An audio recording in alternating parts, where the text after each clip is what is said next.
This is tape number 2 of an interview with Nina Kaletska, March 10th, 1996.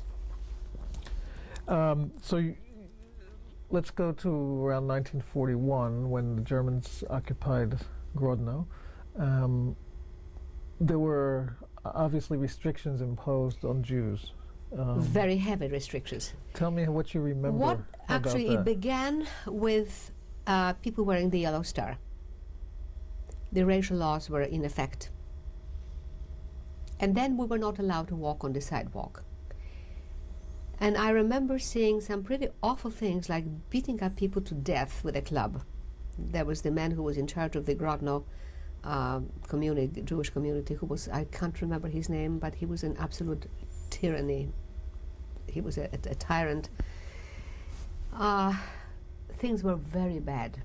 And shortly after that, the ghetto, I think it was towards the end of 1941, 2 ghettos were formed in Grodno. Ghetto 1 and Ghetto 2. At this point, my father and my mother and I were together. We improvised a school in the ghetto, so to speak. And your sister was separated? No. My sister and I and my parents were together in this ghetto number, I believe it was Ghetto number 2. And then life was difficult, obviously. Food was scarce. We were not allowed to go anywhere except stay where we were, obviously. And then, towards the end of 1942, they obviously decided that the liquidation was to take place and the Jews of Grodno were going to be, I don't want to use the word exterminating because that is for rats. I would say killing, evacuating. And we were then separated. And at that point, it was, I believe it was November of 1942. My parents were separated from my sister and me. Sala and I went to Ghetto number 1, and we have never seen our parents again. I worked in a tobacco factory for a while with my sister. And we were living in a house of one of my former girlfriends who was no longer there. They were already gone. We had no idea, by the way, where they went. We did not know. We have heard awful stories from people who came from Lithuania, from Warsaw, who were telling us some pretty horrendous stories. I remember being up at night absolutely petrified of what I heard. And so we knew that we did not know yet. And the one thing that my sister and I were always saying, we will meet our parents. Somehow or other, we're going to meet again. It was a wonderful thing to think about. It sustained us for a long time. And then... But you didn't hear about concentration camps or anything like that? No, we had no idea what the concentration camp was. At least I did not know that there was such a thing as a concentration camp. They were talking about camps of some kind, but we did not know really. It was work camps. Then, I'm sorry. Just before we go on, I'd like to get a little bit of clarification. You said in 1941, you saw some awful things going on. There was restrictions imposed on you. Oh, yes. Did you see brutalities against Orthodox Jews, especially? Terrible. They would, yes, that was pretty awful. There were, of course, a number of Orthodox men who wore beards and sideburns, and they would just torture. They really were taunting them horribly. And you making witnessed fun. that? Oh, yes. Well, I tried not to, but you couldn't help it. So the atrocities started at that time. They were pretty bad. This were... Later on, when I did a lot of study on this, I said, what constitutes a person to be able to do such brutality to somebody they don't even know or why?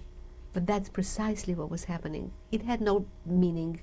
Children, older people, younger people, Orthodox men, doesn't make any difference. You are a Jew, therefore you are subhuman. That was the indoctrination. And what about your aunt and your cousins who you had contact with? What happened We with had them? very little contact with them because they were at the other part of town. And we did see them occasionally, but visitation as such was not exactly normal at that point, because it was very difficult when you were in a ghetto. You couldn't quite do that, except in the ghetto itself. And I don't think they were not in the same ghetto with us. And before the ghetto, do you remember having contact? Yes. Yeah. Oh, absolutely. That was fun. Oh, yes, absolutely, yes. But there was, actually. There was my older cousin I have one older cousin who was the oldest of all the cousins, and I was the youngest, was a concert pianist, studied in Warsaw, the conservatory. And she somehow was able to find herself in Russia and survive the war and is living in Israel today. And the other two, there was my cousin, was a very brilliant young man who got a scholarship to study in the University of Warsaw before the war, and stood for 4 years. He was not allowed to sit down. And when the Germans came in, he was apparently quite extraordinary, a scientist. They used him, and they called him ein nützlicher Jude, meaning a useful Jew, and used him for whatever they were developing, and then they killed him, of course. And my younger cousin, his sister died. So that the whole family actually died. Their father was a professor, and from the very beginning they took the intelligentsia, the professors, and shot them, just like that. There's so much there. Do you remember that? Yes, I remember that very distinctly. So it must have been terrifying. It was extremely frightening, especially for a child. And you say, why? What's going on here? What did I do? Well, that was not as terrifying as later on. This was bad enough. I was still with my family in a sense. Then when my parents were separated in November of 1942, my sister and I spent 3 months together in ghetto number 1, which was not actually far from my home where I lived. Not very far from the beautiful castle of King Batory, who was a famous Polish king, and the river in Yemen, which flowed, which I could see from our balcony. What was the house like? What is it? It was an apartment, actually. Very few people lived in houses per se. It was an apartment it was a house, but we had the upper floor and with a balcony, so I could see the river there. What is so incredible is that my sister and I, Sala and I, lived in this room with I don't know how many other people there, and then they kept they kept knocking at the door and surrounding people out there. My sister was very bright. She recognized something. She was really sort of took care of me, and we were hiding everywhere. We were hiding inside a closet that they wouldn't find, and then finally, on January 18th, 1943, in a terribly, frighteningly cold, blizzardly day, we couldn't hide any longer, and we were brought to the synagogue, rounded up. By who? By the Germans, of course. Gestapo. By the, soldiers. Yes. I tell you what was very painful. We were going through the town. We were walking towards the railway station, and the people stood there and said bye. The Poles. Frightening. Then we were carried on to the cattle cars, and I can tell you that one of the more difficult things of my existence, even in Auschwitz, that trip to we did not know where we were going, obviously. That trip to Auschwitz took about 3.5 days. To have died at that point would have been wonderful. It was horrendous. No sanitation, no food, whatever food was gone. Moaning hearts, crying. People were dying right and left. And my sister kept putting her arm around me and saying, be courageous. We're going to probably meet with our parents. And we finally got off at Auschwitz. It was a very cold. My aunt had sent some clothes over from New York to my mother, and my sister insisted at that point that I put the long coat that belonged to my mother. I was very, I looked terribly young anyway. I was 12, 13, 12, yeah. And I looked older then.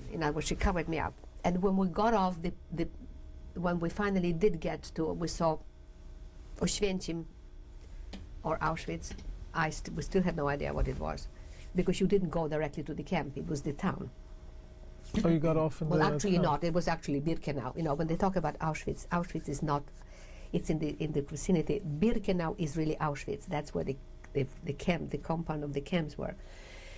And the trains got off, and was, that was.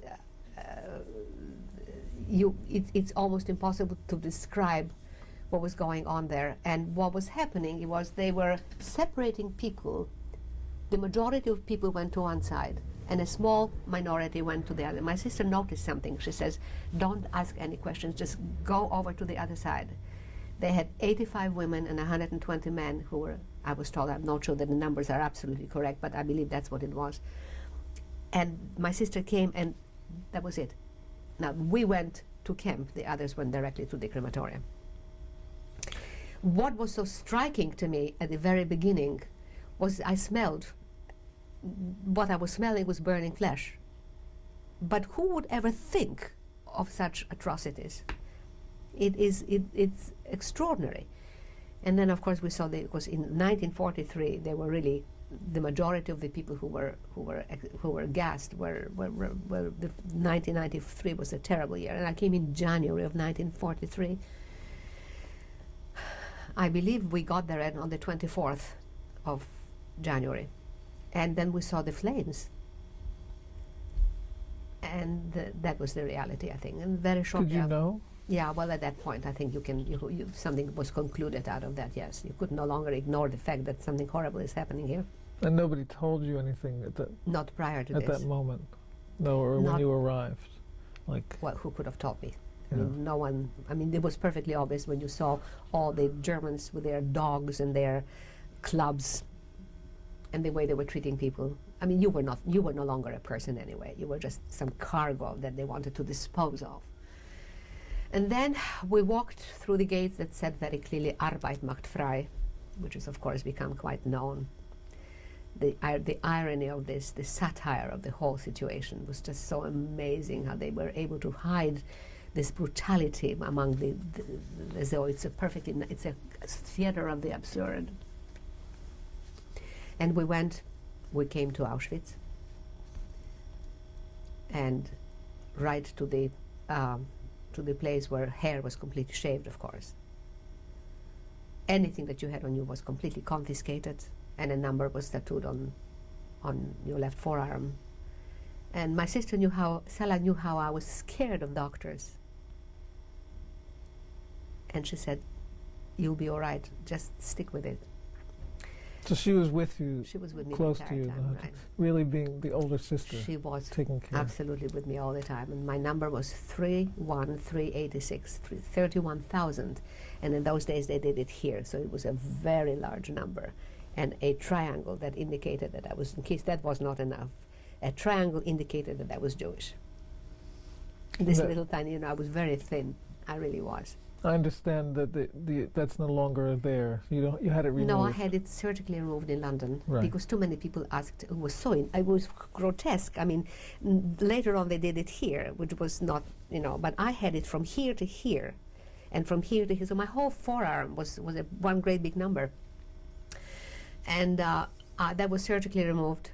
They didn't really know what to do with it. It was not a pleasant experience, and there is a big scar there. But I can say I fell off a horse, which is what I told my children until they were old enough to understand what this was all about.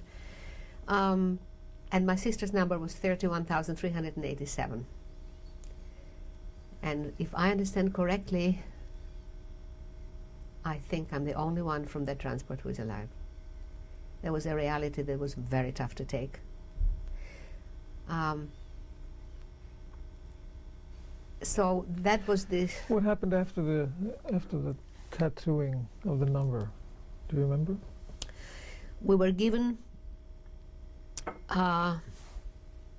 clothing from the Russian prisoner of war soldiers, and we were brought to our quarters, if you mind.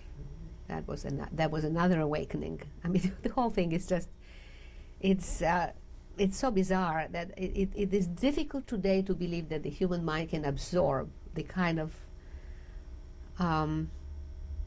horrendous circumstances and say, I'm sitting here with you, I'm talking to you, I'm explaining to you what's going to go, but have I really gone through this? Could I have been able to survive this? Well, yes, very much so. And I triumph because I'm here talking to you. So you see, Hitler is dead. Unfortunately, some of his ideas are still alive, but they will be dead too.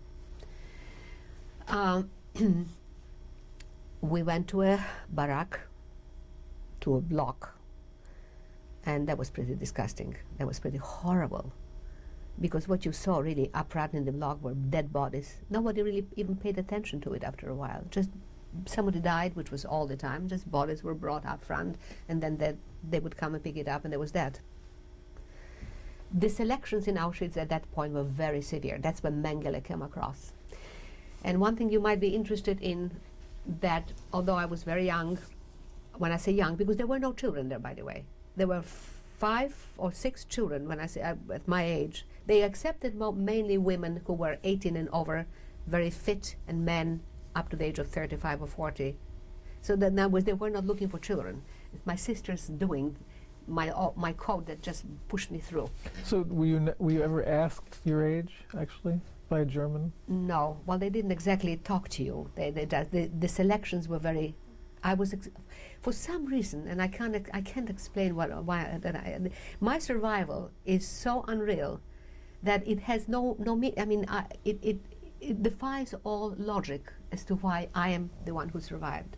I was the youngest of the family. I was the sickest, so to speak. I mean, I was not the strongest person. And I am the one. My sister had never been sick in her life. And after 3 months, she expired, probably typhoid. And I do want to bring this up because I think it might be interesting for you to know. My existence in Auschwitz for 2 years, from January 24th, 1943 to January 18th, 1945, until we were evacuated because the Russians were coming closer and they kept moving. Those who could still walk were simply being pushed out further into Germany. There was a woman in Auschwitz whose name was Marta, who was 20 years older than I, and she was a nurse. She was a nurse in private life. She was from Czechoslovakia. Existence in the first few months, first of all, the weather in Auschwitz was terrible. It was very cold. The ground was very muddy, and they would make us stand for hours in they called it Zählappell, which is the roll call in the morning. Beatings were very severe.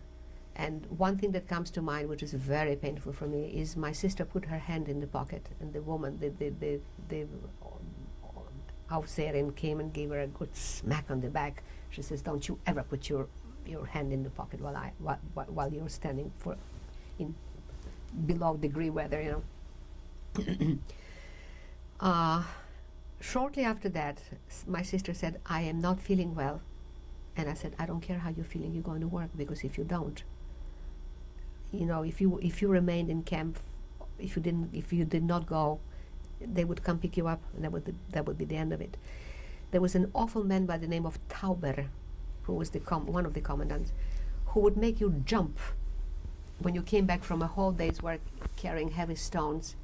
There was a ravine. I don't know how, it was pretty, maybe 5 or 6 feet. You had to jump over it to show that you were still all right. And many people, of course, didn't do it. I think the fact that I never ate a great deal as a child, my parents were pushing me to please eat, and the fact that I was maybe not as aware of what's happening around me, if I had been maybe 10 years older, had a lot to do with my own survival, I think. I cannot justify this, I don't know for what reason. But Sala finally said, it was a Saturday, she said she could no longer get up. I took her to that particular block. And it was April the 10th. And she was delirious. And she said, "I have to go to town. My sister's birthday is tomorrow. I have to go and get her something." Because my birthday was the next day. And I held her in my arms, and she died. And that was when I cried very bitterly. And then for years I didn't cry. I could not allow myself to cry. because letting your defenses down meant indisputable death. You could not do that. Of course, I was not psychologically aware of this. You just almost had to. It was like something else took over and made me function in spite of the most unbelievable circumstances.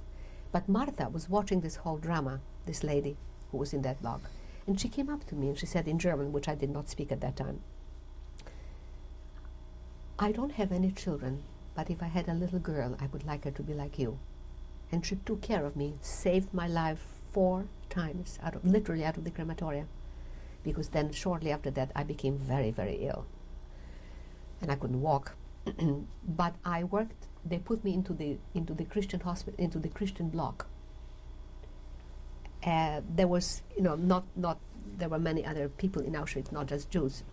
These were people who were either prostitutes or criminals or political prisoners who were there.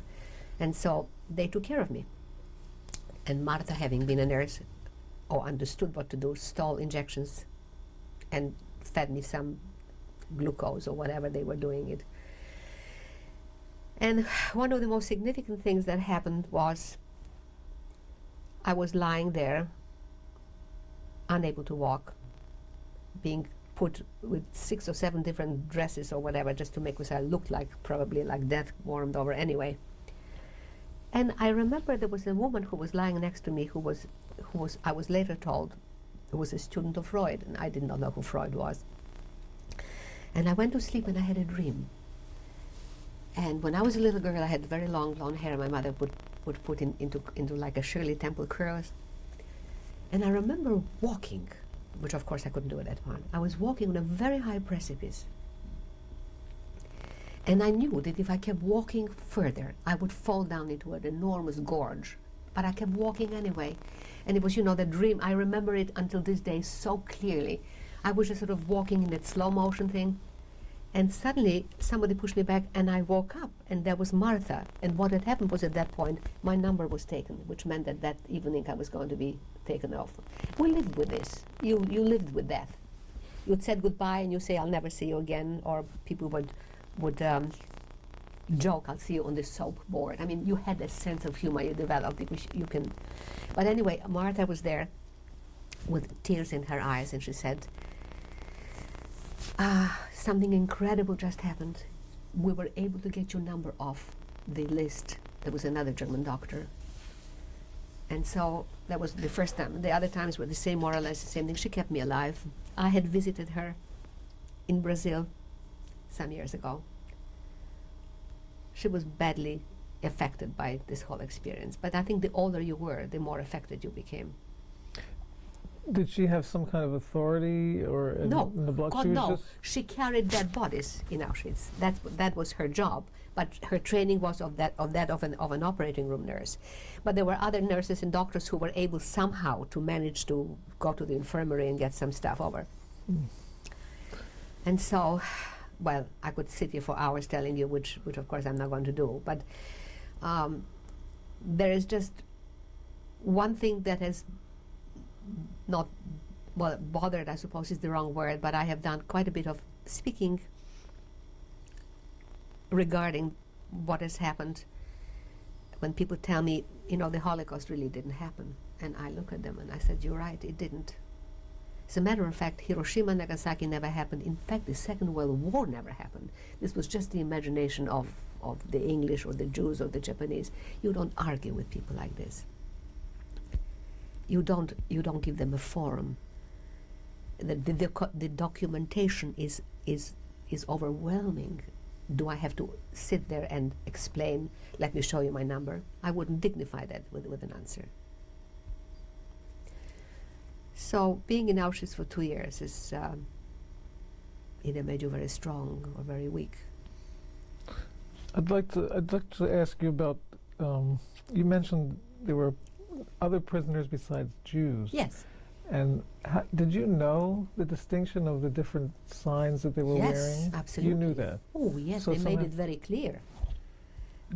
Only the Jews had, first of all, if it was a number, when I was there. I think later on it wasn't. Later on, I think the number was just here and nothing. But mine, when they first came, they were thinking first to put it on your forehead, by the way. I think it was too difficult. They would have a triangle. The political prisoners had, and there were no political Jews. I mean, you were a Jew, that was crime enough, right? That was a star or a Right. Yeah. The Jewish inmates had a number and a star. The political prisoners had a red triangle. The criminals had green, and I believe the prostitute had black. It was not a it was just a triangle, right? And they had different blocks. They were treated different. They were not, to my knowledge, they were not exposed to selections. I mean, Mengele, at the very beginning, Mengele was the doctor of Auschwitz. And I meant to tell you that in context of what I have said to you before, the selections were very, very frequent at that point. And we were always naked. And I was probably very underdeveloped at that point. In fact, I was underdeveloped. And he actually said to me, he was very quiet. He would, with one little finger, that would mean death or not. This was his game. He actually came up to me. He said, he says, "Are you Jewish?" I said, "Yes." "Was your mother Jewish?" "Yes." "Was your father Jewish?" "Yes." Somebody said, "Don't say that." I mean, what am I going to say? No? Would it have made any difference? For some reason, he spared me. Because he would be the one making the selections, meaning people would go to the crematoria. It's pretty awful. Did you ever hear about other things that he was responsible for? He was doing terrible experiments. But at the time, in the camp, did you know about that? Yes, we knew about that. And, well, you're there for 2 years, you get to know all kinds of terrible stuff. Yeah, he was doing some horrible experimentation, because we had some of the people who came back, twins, for instance. They would break somebody's leg to see how long it would take to, what would happen to the leg if nothing was happened to it. I mean, there are all kinds of terrible stuff that was there. Nothing, by the way, has ever been used in medicine, because medicine does not apparently function that way. It was an uncontrolled thing that had no bearing except almost for the sake of cruelty. So you had but I'm sorry, but the experimentations were done not in Birkenau. That was done in Auschwitz. But did you know some women who came back to the barrack who had been? Yeah, but they didn't live very long. People usually didn't live very long. If you lived for a day, then that was good. If you lived for a week, that was terrific. So it was a day-to-day existence. Mm-hmm. Hour to hour.